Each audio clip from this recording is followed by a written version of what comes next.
All right, Mac. So tell us. Let's talk about your show, Mack Maloney's Military X-Files.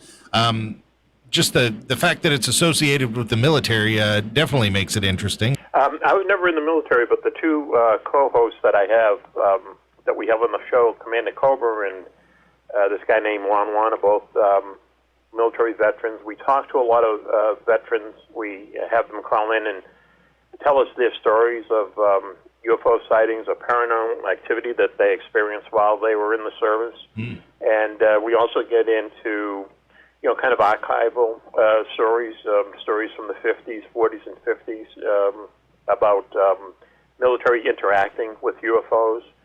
There's plenty of stories out there to tell having to do with UFOs vis-a-vis the military. So we never really run out of them. So that's basically what the show is about. In your estimation, did veterans and military people, do they experience more paranormal, more UFO stuff than the general population? Well, I think once again it's kind of like we were talking about with the celebrities and with rock stars. I think because it seems like the more you travel, the more likely you're going to have some kind of UFO experience. And so it seems that way. And we talk to them a lot. But the interesting thing too, and another thing we do in the show is we have this a petition trying to convince the military that anyone who, let's say, had a UFO sighting while they're in the service, a lot of the stories that we hear is that a superior officer will come up to them and basically threaten them into silence. You'll lose your pension. You'll be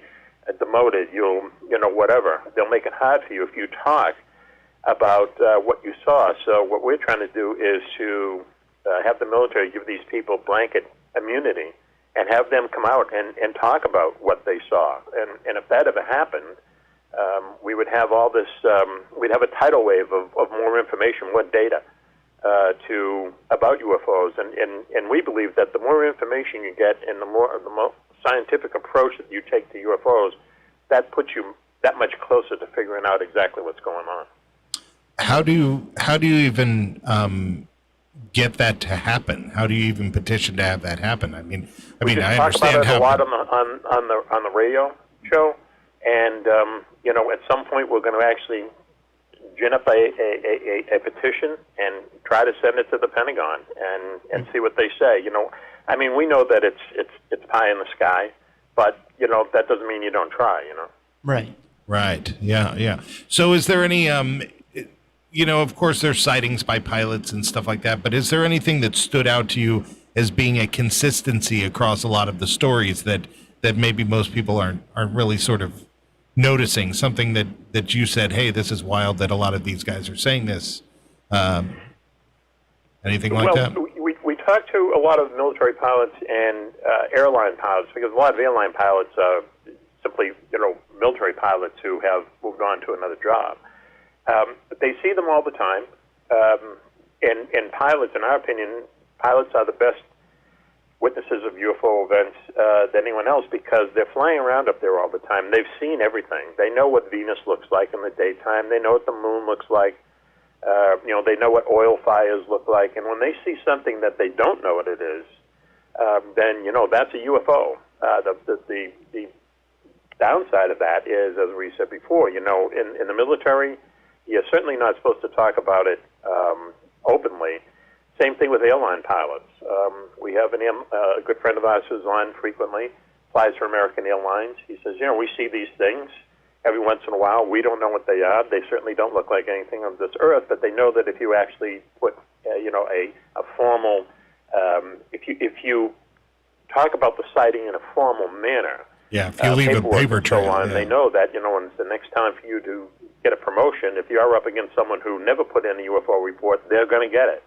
So that's why a lot of airline pilots are tight-lipped about it. But one quick example, just to show you, that more airplanes in the sky equals seeing more UFO reports.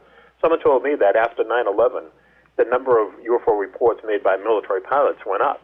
It skyrocketed. And it had nothing to do with 9/11. What it had to do with was after 9/11, we had a lot of jet fighters flying around for 2 or 3 years afterwards, so they'd be in place in case they had to prevent another 9/11 type event.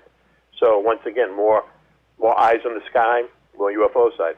And probably more willingness to talk about something that you weren't sure what it was because, you know, if you the see fear something, going. say something. Right, exactly. Yeah. Right. And ever since that, they called the Tic Tac video that the Navy put out at the end of last year, I think that, and they have actually told their pilots to, report these things, to actually fill out a report. Now, the Navy's going to be in charge of those, and they're going to be classified. We'll probably never see them, or we're not going to see them anytime soon. But at least releasing that video and talking about it, I think is one step in the right direction, but still a long journey to go.